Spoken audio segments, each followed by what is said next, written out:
नमस्कार मित्रांनो, मी आहे तुमचा मित्र चोकुंद पोटोबा. आलो आहे नवीन फूड स्पॉटच्या शोधात सातारा येथील साप या गावाला आणि पाहणार आहे सुप्रसिद्ध सापकर यांचा वडापावची संपूर्ण रेसिपी, तेही संपूर्ण मोजमापासह. तर चला पाहूया. नमस्कार, जय श्रीराम. मी सागर जाधव, राहणार साप या ठिकाणी कामान शेजारी असलेला माझा हा छोटासा व्यवसाय सापकरांचा स्पेशल वडापाव म्हणून हा प्रसिद्ध आहे. तर आपण आज या ठिकाणी जी वडापावची आपण जी भाजी बनवतो त्याची रेसिपी आणि जो माझा व्यवसाय क्षेत्रात असलेला अनुभव आज आपण तुमच्यापर्यंत मी शेअर करणार आहे. तर आपण ते जाणून घेऊया चोखोंदा पोटोबा या युट्यूब चॅनलच्या मार्फत. तर साहेब, आपण आज जो मसाला बनवणार आहे तर किती किलो बटाट्याचा करणार आहे? सरासरी आपल्याला रोज ते 15 ते 20 किलो पर्यंत बटाटे लागतात. तर आज आपण बरोबर 15 किलोची बटाट्याची भाजीची रेसिपी बघणार आहोत. ठीक आहे, तर चला आता आपण आहे ना मसाला कसा बनवायचा ते बघूया. मित्रांनो, आपण 15 किलो बटाट्याला लागणारे भाजी बनवत असताना कोणकोणतं मटेरियल आहे आणि ते किती प्रमाणात आहे तर ते पाहूया.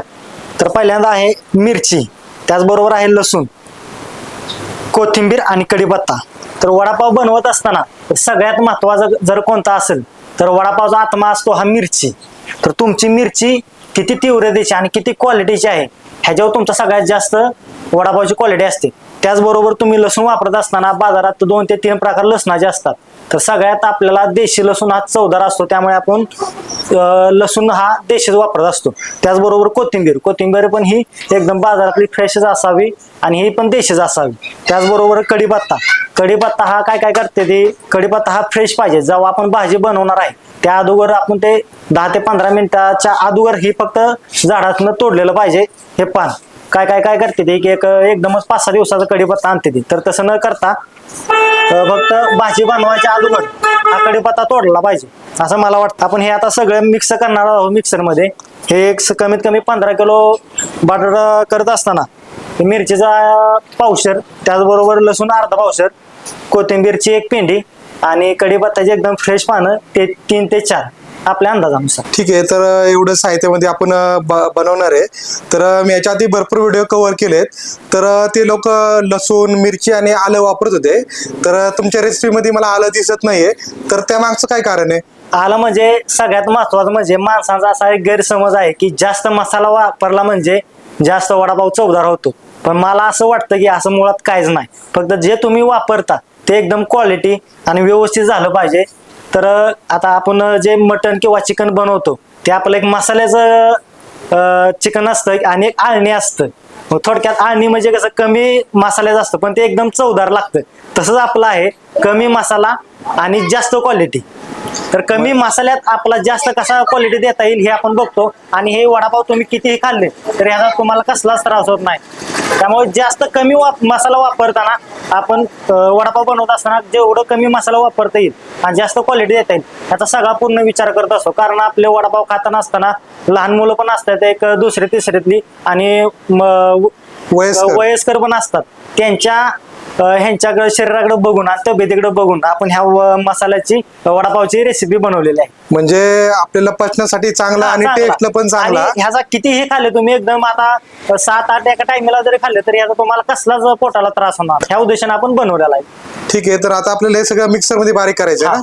ठीक आहे, तर आपण हे मिक्सर मध्ये बारीक करून घेऊन पुढची व्हिडिओ बघूया. तर मित्रांनो, आपण मिक्सर मध्ये लसूण आणि मिरची हे बारीक करून घेतले आहे. थोडं हे मोठंच ठेवलेलं आहे म्हणजे थोडक्यात भरड जेणेकरून ह्याचा टेस्ट आणि ह्याची फ्लेवर आपल्या भाजीमध्ये उतरते आणि तळताना पण व्यवस्थित तळलं जातं. ठीक आहे, आणि आपण कोथिंबीर पण बारीक करून घेतली. कोथिंबीर ही बारीक करून घेतली. ठीक आहे, तर आता आपण काय करूया, रिअल जी आपली मसाल्याची रेसिपी बनवायची ना ती चालू करूया. तर त्यापूर्वी मला जाणून घ्यायचं होतं की तुम्ही वडापावच्या व्यवसायामध्ये कसं काय आला?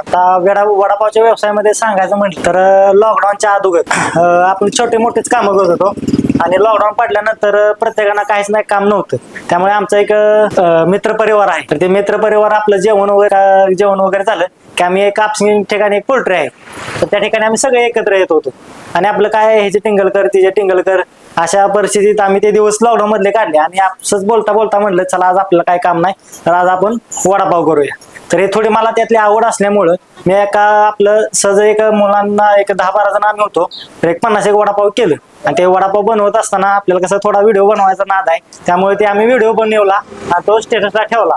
स्टेटसला ठेवल्यामुळे तो जास्त व्हायरल झाला आणि व्हायरल झाल्यानंतर दुसऱ्या दिवशी मला त्या ठिकाणी माझे एक मित्र आहे ते संतोष म्हणून तर त्यांचा मला फोन आला की एक तो सागर शेट 70 वडापाव आम्हाला पाहिजे. तर मी म्हटलं मी काय वडापाव बनवत नाही हे आम्ही आपलं काल असंच आम्हाला खायसाठी घरच्या घरी वडापाव केलेलं. तर ते म्हटले आम्हाला काय बी करून वडापाव पाहिजे. मी म्हटलं आपण वडापाव बनवत नाही तरी पण आपलं माझा मित्र होता की बाबा लॉकडाऊन मध्ये बी आपल्याला काय काम नाही तर 70 वडापाव दिल्यानंतर तुला पण पैसे होते आणि आपल्याला खर्चाला पण पैसे होते म्हणून मी म्हटलं चालतंय चला. तर दुसऱ्या दिवशी त्यांना मी ज्या दिवशी त्यांना वडापाव पाहिजे होतं त्या दिवशी मी त्यांना 70 वडापाव घरच्या करून दिले. त्यानंतरच अशी सवय हळूहळू सवय झाली की बाबांनो लॉकडाऊन मध्ये आंबेरी असेल वेळू असेल पवारवाडी असेल बाहेरनं मला वडापावची ऑर्डर यायला लागल्या. मग तेव्हापासून मी घरनंच वडापाव बनवत होतो आणि वडापावची एक क्वालिटी माणसांना आवडली की कमीत कमी लॉकडाऊन मध्ये घरी बसून मी 300 ते 400 रोज वडापाव डेली विकत होतो. म्हणजे बऱ्याच लोकांना कोरोनामध्ये खूप नुकसान झालं हा. पण हा कोरोना तुम्हाला लाभदायक ठरला. लाभदायक झाला. तुमचा एक नवीन व्यवसायाचा स्टार्टअप झाला. जसं कसं आपल्याला एक सातारा जायचं असलं तर कसं आपण रस्त्याने वळत वळत जातो तसेच मला माझ्या परिस्थितीने शिकवलं आणि मी जशी परिस्थिती वळवत गेली तर त्यानुसार मी वळत गेलो आणि आजपर्यंत हा या ठिकाणी उभा आहे आणि स्टेबल आहे आणि छान आहे. ठीक आहे तर आता आपण काय करूया मसाला बनवायला चालू करूया. मसाला बनवत आहोत तर मसाला बनवत असताना त्याचं एक शास्त्र आहे. जेवढी तुमची मिरची असेल तेवढं तुमचं तेल पाहिजे. म्हणजे आपलं मिरची आहे पावशर तर आपलं तेलही आहे पावशर. जर तुमची मिरची असेल अर्धा किलो तर तेलही अर्धा किलोच घेतलं पाहिजे. तर आपण सुरुवात करणार आहोत. आता तेल आता व्यवस्थित तापलेलं आहे तर त्यामध्ये तर आपलं हे तेल कोणतं आहे? प्रियाचं सोयाबीनचं तेल आहे. तर आता आपण टाकणार आहोत. तेल तापलं आहे त्यामुळे कढीपत्ता तेल व्यवस्थित भाजलं आहे. त्यानंतर आपला एक अंदाज असतो मोहरी मोठी घ्यायची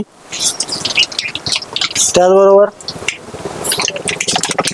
तर आपण मोहरी किती टाकले अंदाज काढलेला आहे आपण थोडं एक 10 ते 20 ग्रॅम त्याचबरोबर जिरं टाकलेलं आहे. जिऱ्याचं किती प्रमाण आहे?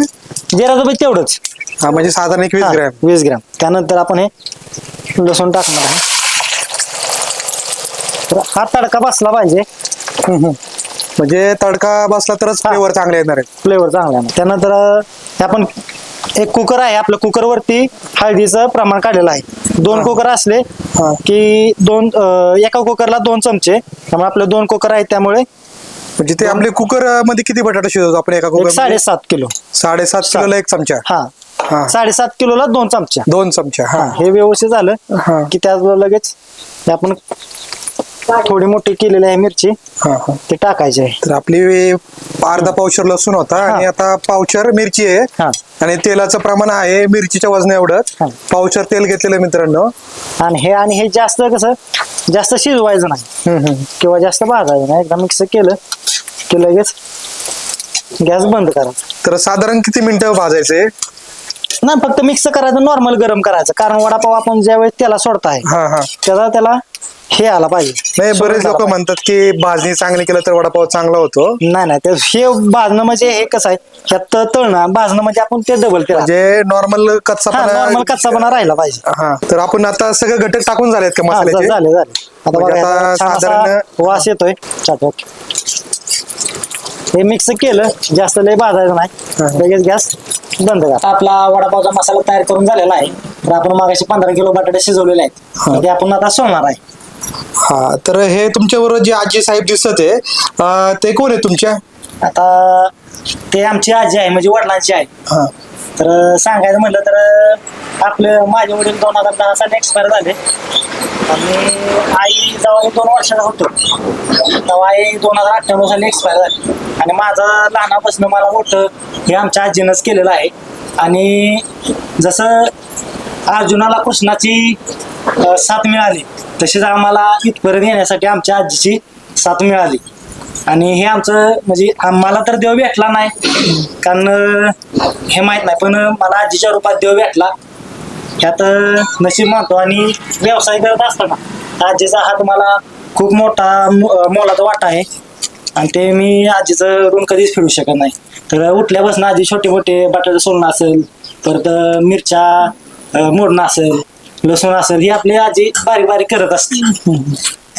म्हणजे तुमच्या या प्रवासामध्ये आजींचा खूप मोठा वाटा आहे. खूप मोठा वाटा आहे. आणि कसं आहे, आताच आमच्या बंधूचं लग्न झालं, जरी समजा आम्हाला आई नसली तरी आम्हाला वहिनीच्या रूपात एक आई मिळाली, वहिनीच्या रूपात आई मिळाली. आणि ते आपलं जरी समजा व्यवसाय ती मदत करत नसली तरी आपले घरचे कामं जे टायमिंगच्या टायमिंगवर नाश्ता असेल, बाकीचे काय घरातले असतील, हे ती वेळच्या वेळी करते. आता एक त्यांचाही मदत असतो व्यवसायाला. जरी समजा ते इथं हॉटेलवर जरी येत नसली तरी त्यांचं पडद्यामागचं खूप महत्वाचं काम आहे आणि ते कायम राहील यापेक्षा. म्हणजे कोणत्याही व्यवसायाच्या यशामाग त्याचे जे दिसत नसणारे हात असतात ते खूप महत्वाचे असतात. आणि ते एक 75-80 तरुणच्या आजीचे हात माझ्या व्यवसायाला लागते, त्यामुळे मी आजपर्यंत इथपर्यंत आहे.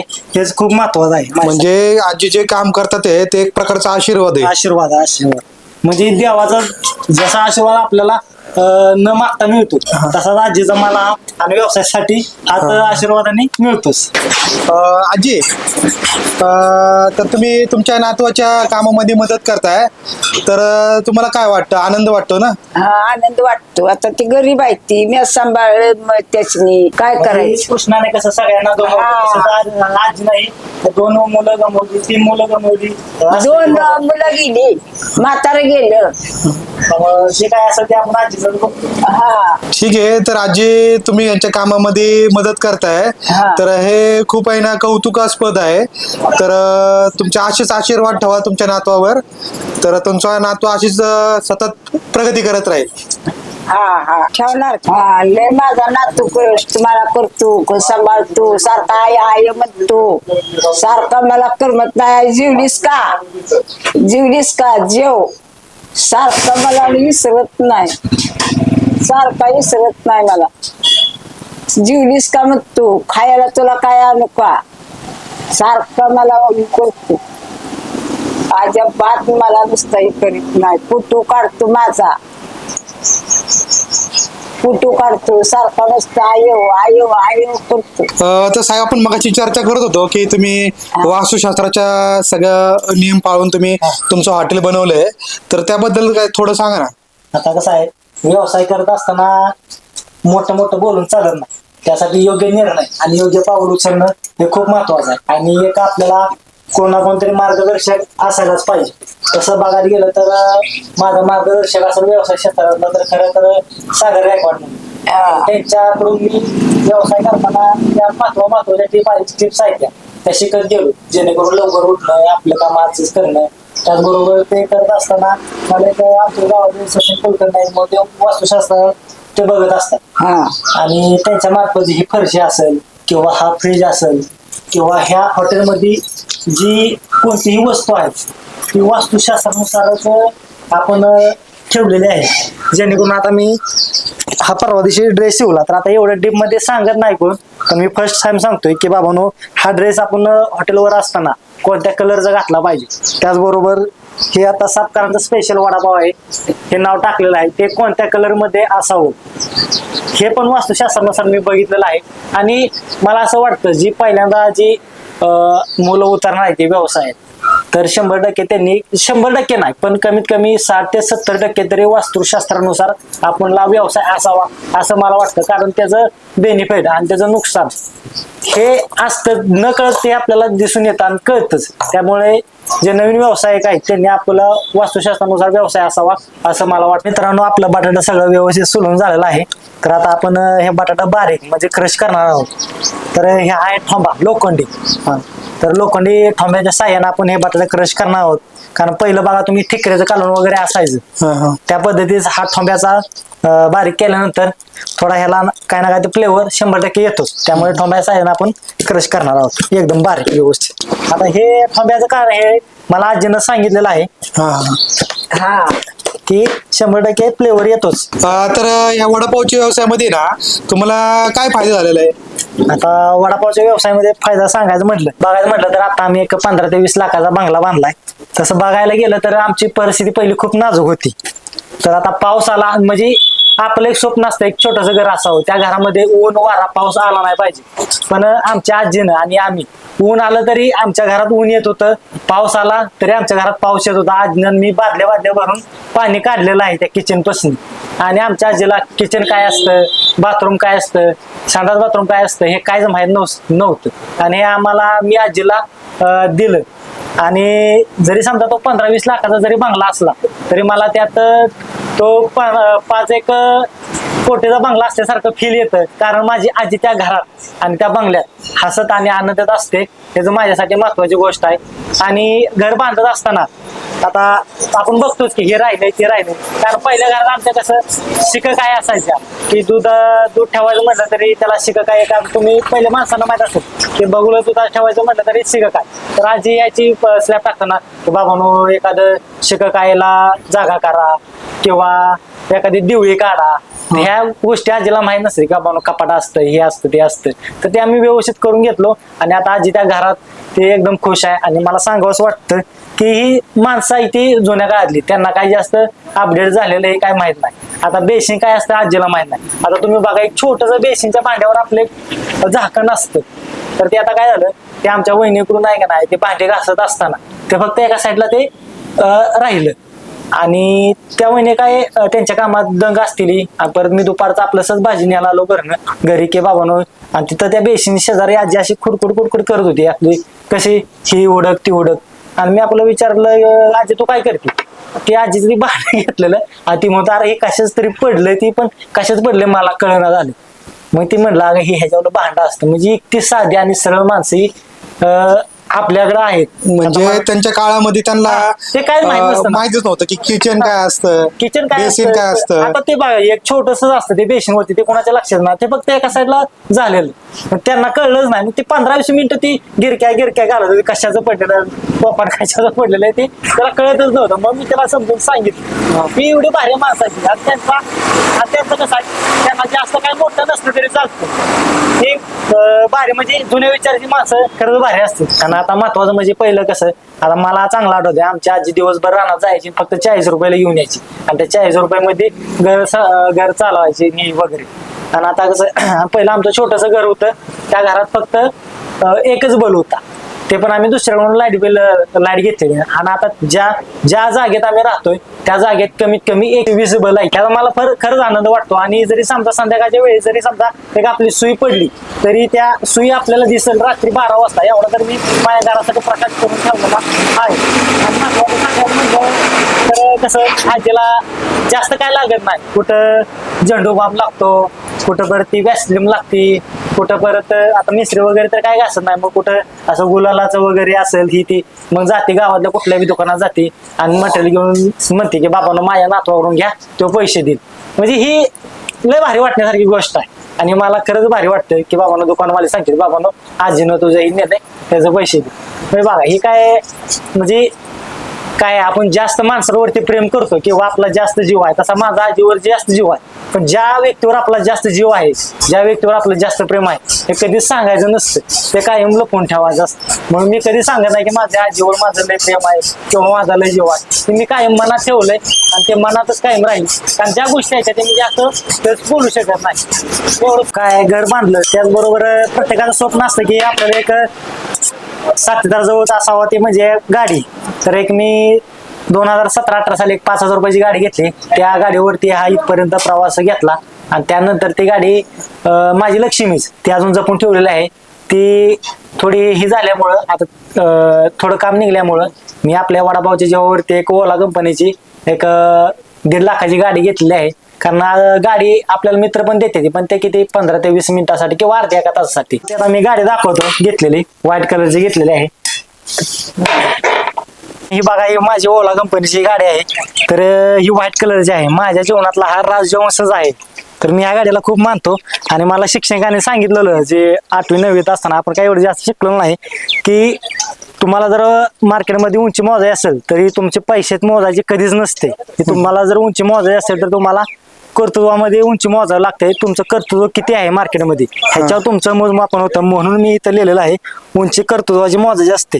आणि जसं आपल्या भारतावरती सिंहावरती जसं सत्यमेव जयते असतं, तसं हे माझ्या आयुष्यात खूप कष्ट आहे. म्हणून मी आणि कष्टाने मी मोठा झालेलो आहे आणि कष्टात मला जय मिळाला आहे. म्हणून मी हे वाक्य माझ्या अनुभवावर लिहिलेलं आहे आणि तयार केलेलं आहे की कष्टमेव जयते. कारण जर कष्ट केलं तर तुमचा 100% जय हा निश्चितच आहे आणि त्याला काही पर्याय नाही. त्याचबरोबर माझं जेवढं माझ्या कुटुंबावरती प्रेम आहे तेवढंच माझ्या गावावरतीही प्रेम आहे.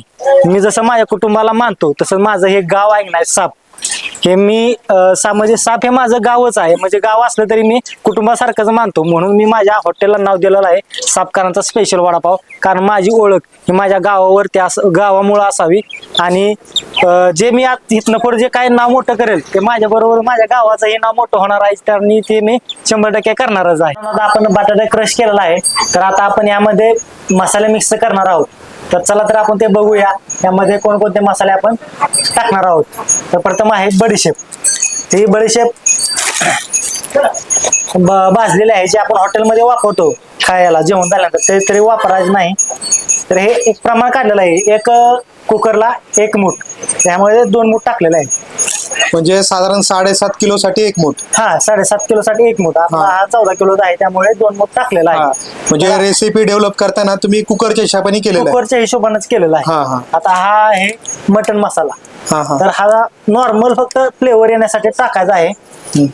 आपल्या आता ह्याचा कसं मला अंदाज आलेला आहे, प्रत्येकाने आपापला अंदाज काढून टाकायचा. हा हा पण जास्त पण नाही टाकायचं जेणेकरून पोटात जळजळ वगैरे होईल किंवा काय होईल. तर आपला कमी मसाल्यातला हा वडापाव आहे. त्याबरोबर आहे अंबारी मिरची. आणि वापरताना ब्रँडेड कंपनीचं वापरायचं, हे साधं 5 रुपयाचं वापरलं किंवा 10 रुपये वापरलं हे नाही.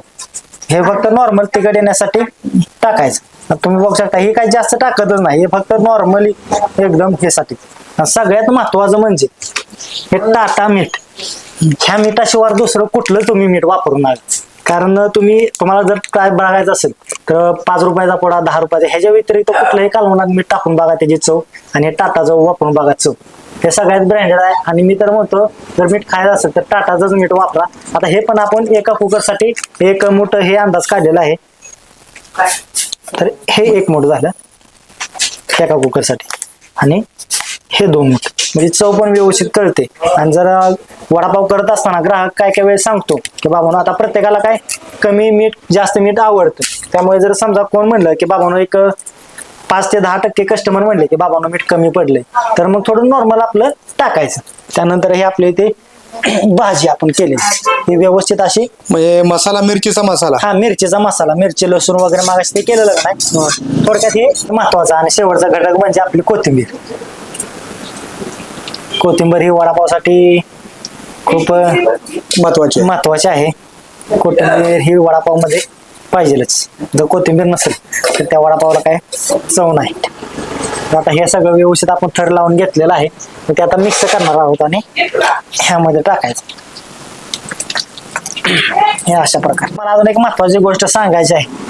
ते आमच्या आजीने आम्हाला शिकवलं की जी आपल्याला कला येते ती आपण दुसऱ्यांना दिली पाहिजे. आता तसं माझं फ्रेंड सर्कल जास्त असल्यामुळं मी एक 2-3 मुलांना वडापाव कसा बनवायचा हे शिकवलं. आणि ते त्यांचे हॉटेल व्यवस्थित चालवतात आणि त्यांच्या फॅमिलीवरती फॅमिलीचं म्हणजे जबाबदारी स्वीकारू शकतात.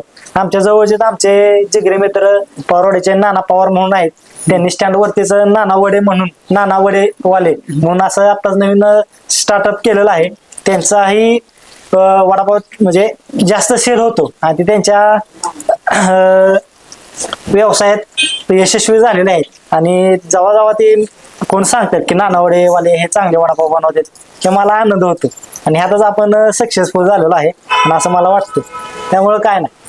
तर साहेब तुम्हाला अजून एक विचारायचं हा. होतं, तर भविष्यामध्ये फ्रँचायझी वगैरे काय द्यायचा तुमचा विचार आहे का? फ्रँचायझी म्हणजे बरंच मला तसं कॉल वगैरे येतात, पण काय आपण देऊ शकतो फ्रँचायझी. फक्त ते जे फ्रँचायझी घेणार आहेत त्यांनी व्यवस्थित आणि पूर्ण विचार करून घेतली पाहिजे तर आपण देतो. उगाच ते केलंय 1-2 महिने आणि ते- म्हणजे तुम्हाला फ्रँचायसी तुमच्याकडून घ्यायची आहे हा. तर तुमच्याकडे येऊन प्रॉपर एक 10-15 Proper. दिवसाचं ट्रेनिंग घ्यायचं. ट्रेनिंग हो त्याची. हा, म्हणजे कामगार ठेवला आणि चालू केला असं नाही तसं पाहिजे. नाही, तसं म्हणजे जे कोण मालक आहे त्याला परफेक्ट यायला पाहिजे. परफेक्ट यायला पाहिजे. हा, तर तुम्हाला फ्रँचायसी तुमची पाहिजे असेल तर तुमच्याशी संपर्क साधायचा म्हटलं तर काय कॉन्टॅक्ट नंबर वगैरे देऊ शकता का? हा, कॉन्टॅक्ट नंबर देऊ शकतो. या लिंक वरती माझा मोबाईल नंबर आहे 9970577092.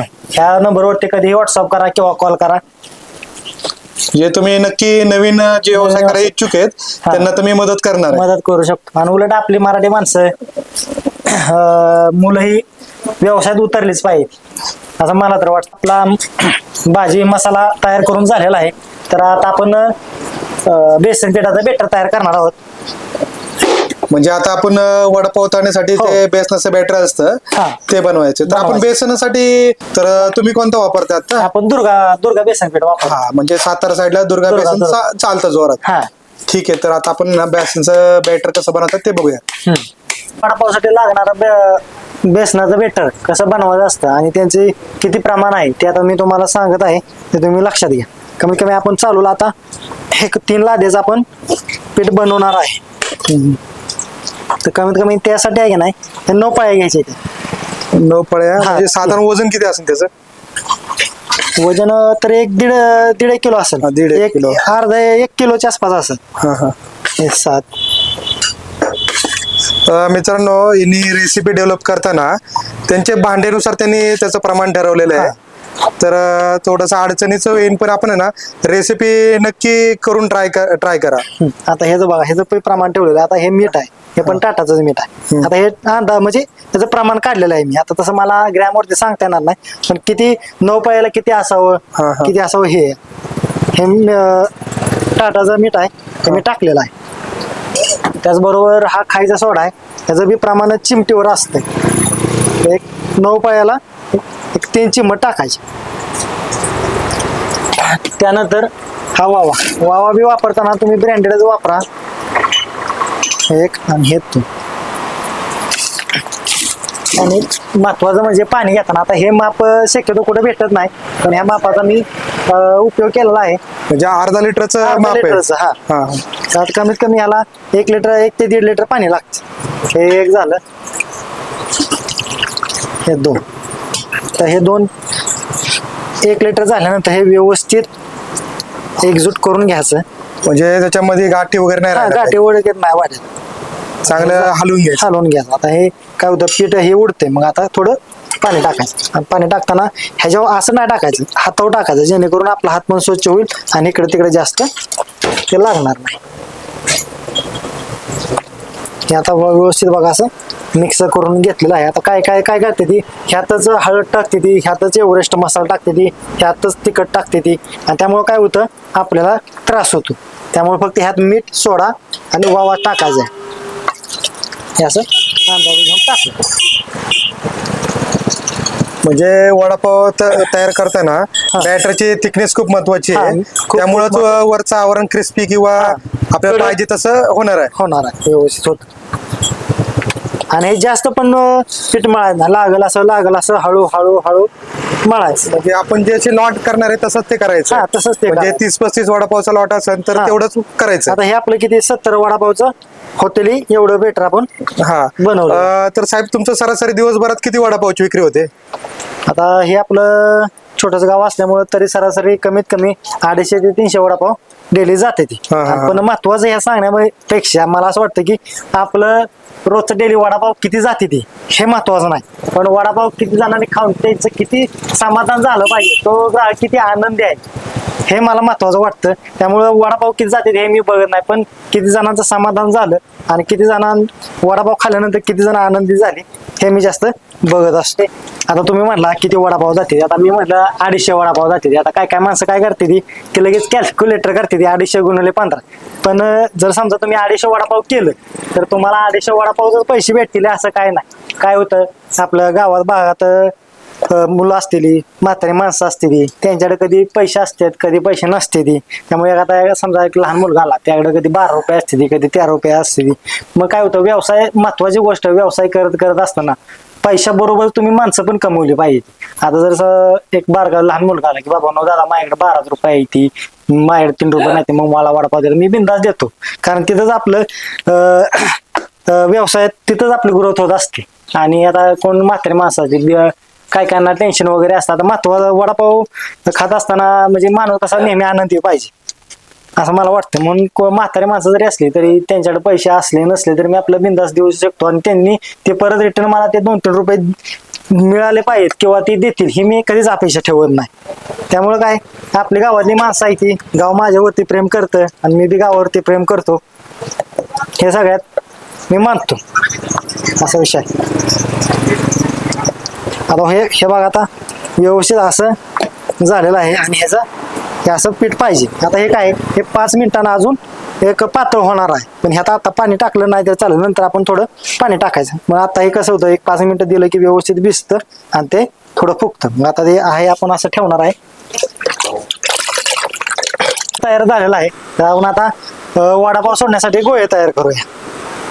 छान मस्त पाहिजे बघा, हे असं व्यवस्थित झालेलं आहे. बनवत असताना हे जे माप असतं, प्रमाण असतं, त्या प्रमाणातच व्यवस्थित झालं पाहिजे. व्यवस्थित आपल्या चपट्या बनवून झालेल्या आहे. तर आता आपण तेलामध्ये सोडण्यासाठी तयार आहोत. तर साहेब आपले तेल कोणत्या कंपनीचं आहे? हे प्रियाच आहे. तर हे मनाने थोडंसं काळं काळं दिसतं, याच्या मागचं कारण काय आहे? तर सर हे महत्वाचं म्हणजे आता काय आहे, ही आपली कढई आहे लोखंडी. हा लोखंडी कढई असल्यामुळे जास्त जळ असल्यामुळे ही असते काळी. हा. तर हे कढई काळी असल्यामुळे तुम्हाला तेल काळं दिसतंय, पण तसं काय नसतंय, एकदम फ्रेश तेल असतं. आता तुम्ही बघू शकता, आता हे आहे स्टीलचं. आता काय काय मार्केटवाले काय दिसण्यावर जाते ती, पण खरं स्टीलचं वापरायचं नसतं, कारण त्याचा बेनिफिट आपल्याला जास्त येत नाही. लोखंडीकडे वापरल्यानंतर त्यातला वडापाव चवदार असतो. आता हे तुम्ही तेल काळं काय म्हणताय, तर तुम्ही आता तुम्हाला सांगतो की तेल ते काळं नसतं, एकदम स्वच्छ. आता तुम्ही हे बघा स्टीलचं आहे, त्यात वाटल्यानंतर एकदम हा बरोबर आहे, एकदम ना स्वच्छ दिसायला स्वच्छ लागलं. दिसते. तर माणसं नाही, बरेच लोक आहे ना टीका करतात, कमेंट्स करतात नाही, की तसं काय नसतं. तुम्ही इंजिन ऑइल मध्ये वडापाव तळाय का, एवढं काळं तेल आपण काय? हे 2 दिवस वापरतो, तिसऱ्या दिवशी वापरत नाही. हो, तर आता तुम्ही- मित्रांनो लक्षात घ्या, मला मागच्या व्हिडिओना कमेंट्स आलते की इंजिन ऑइल आहे असं आहे, तसं नसतं. तर तसं काही नाही मित्रांनो. हे कडे तळून तळून ना काळी होते, हा. त्यामुळे ते तेल काळं दिसतं. तर तुम्ही पाहू शकता, याने 4-5 थेंब टाकल्यानंतर ना एकदम अतिशय स्वच्छ दिसत आहेत.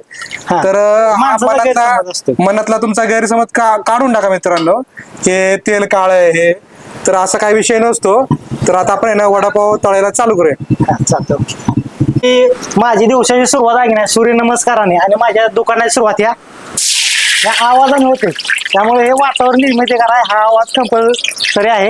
तर हे असं पाणी शिंपडणे मागचं काय रिझन आहे? हे पाणी शिंपणं म्हणजे एक तर ताव आहे का नाही एवढं सोडायला, हे एक, आणि आजूबाजूला जे लोक आहेत ते एकदम ते हा आवाज इन्व्हिटेशन आहे, हा वडापाव खायला या. वडापाव खायला हा सिग्नल आहे. हा हा, म्हणजे त्यामुळे सिग्नल म्हणून signal. इन्व्हिटेशन म्हणून हा. या, लवकर या. Innovation. हा आणि हा आवाज तुम्हाला कुठं जास्त करून ऐकायला भेटणार नाही, फक्त आपल्या इथंच भेटा. चला आता हे बघा व्यवस्थित पीठ झालेलं आहे, पण घट आहे थोडं. मग आता आपण पाणी टाकायचं, जसं आपण गाणं सोडणार आहे जर त्यावेळेस आपण पीठ लेवलवरती आहे का बघायचं, त्यानुसार वडा सोडायचं. आता बघा हे व्यवस्थित असं, आता हे असं आलं पाहिजे, आलं लक्षात. आता हे असं व्यवस्थित टाकायचं.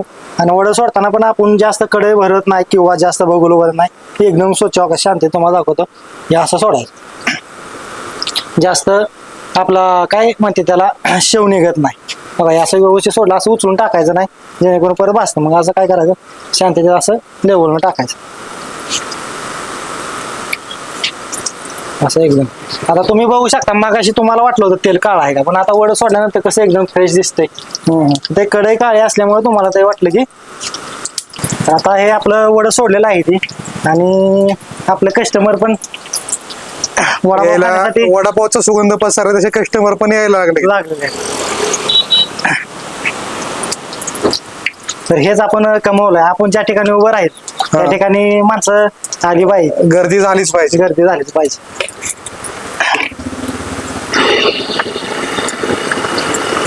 ही मिरची वडं तेलात असताना मिरची वड्याला सोडली पाहिजे, कारण त्याचा कसं वड्याला पण फ्लेवर येतो आणि मिरचीला पण फ्लेवर येतो. काय काय काय करते तिकडे दुकानवाली, वडं सेपरेट आणि मिरची सेपरेट तळत असते. तर तसं न करता दोन्ही एकत्रच तळलं पाहिजे, जेणेकरून मिरचीला चव येते.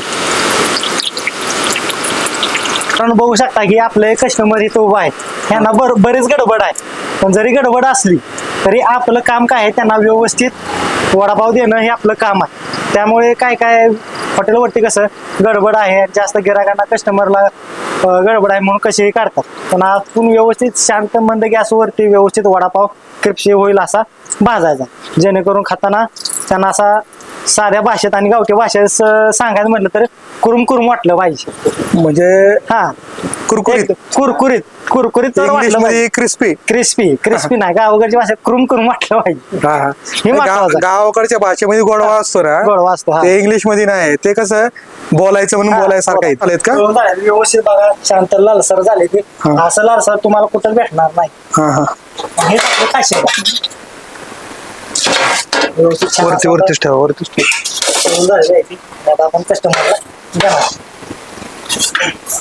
2 मिनिटे वडापाव कसा बनवायचा आपण बघितलंय. तर आता आपल्या हॉटेलवर ना एक खास असे आपले पाहुणे आहेत की ते रायटर आणि डायरेक्टर आहेत. तर आपण थोडी त्यांची माहिती घेऊ. नमस्कार साहेब. नमस्कार, मी ऋषिकेश डी वाय पवार. मी सिनेमा क्षेत्रात लिखाण आणि दिग्दर्शनाचं काम करतो. खरं तर सागर हा आमच्या गावातला एक महत्वाचा एरिया आहे, साप गावातला. सागरचा प्रवास खरं तर आम्ही लहानपणापासून बघतो. अतिशय संघर्षातनं उभा राहिलेला एक मुलगा आहे. आणि तो स्वभाव जितका गोड आहे तितका तो त्याच्या स्वभावातला गोडवा त्याच्या पदार्थात उतरवण्याचा प्रयत्न करत असतो. आणि वडापाव हे आपण जर बघितलं तर ते सर्वसामान्यांचं खाद्य आहे. म्हणजे आमच्या सिनेमा इंडस्ट्रीत आपण ज्या काही लोकांचा प्रवास बघतो तर ती लोक मोठमोठ्या अभिनेते दिग्दर्शक सांगतात की आम्ही सुरुवातीच्या काळात, स्ट्रगलच्या काळात आम्ही वडापाव खाऊन मोठं झालो, कारण वडापाव हे सर्वसामान्यांच्या खिशाला परवडणारा पदार्थ आहे. तर सागर ते पवित्र दान करतोय. आणि खरं तर त्या पोराच्या स्वभावात एक गोडवा आहे, उत्साह आहे. तुम्ही सागरकडे कधीही आला तर, म्हणजे मी महत्वाचं इथे येण्याचं कारण असतं की वडापाव खाणं हे तर कारण आहेच, पण सागर बरोबर गप्पा मारायला मिळणं, आपल्याला जे विश्व अनुभवायला मिळत नाही ते सागरला मिळतं. कारण सागरच्या इथं गावातली पंचक्रोशीतली सगळी माणसं येतात. म्हणजे भरपूर वेगवेगळे कॅरेक्टर येतात. हो, इथं आणि सगळे त्यातून तुम्हाला काहीतरी नवीन सुचतं. कारण तर पंचक्रोशीतली सगळी लोक येत हा, हा. असतात. अगदी वरच्या स्तरापासून अगदी ऊसतोड कामगारांचा आता सीझन सुरू आहे, तर ते कामगार येत असतात. सागरकडे आलं की वेगवेगळे किस्से ऐकायला मिळतात, वेगवेगळ्या घटना ऐकायला मिळतात. त्यामुळे मी ज्यावेळी गावाकडे येतो त्यावेळी मी आवर्जून माझा बसण्याचा अड्डा इथं असतो. माझे जे काही शहरातनं मित्र परिवार येतो त्यांना सुद्धा मी इथंच सागरच्या इथं वडापाव खायला बोलवतो. त्यामुळे माझं तरी आवडीचं ठिकाण आहे. ठीक आहे, धन्यवाद साहेब. धन्यवाद. बनवून झालेलं आहे तर आपण त्या बाबांची डिश करणार आहेच. मग काय आहे, प्रत्येकाला आपण वडापाव असा खोलून देऊ शकत नाही. काय कस्टमर आता कमी असल्यामुळं आपण देत असतो बनवून. तेवढं बाबांना बी भारी वाटतं, असं खाताना एकदम तयार आलेलं, त्यामुळे आपण देत असतो. तर आता हे बघा, आता छान आपण आता वडापाव त्यांना तयार करून दिलेला आहे, तर आता देणार आहे.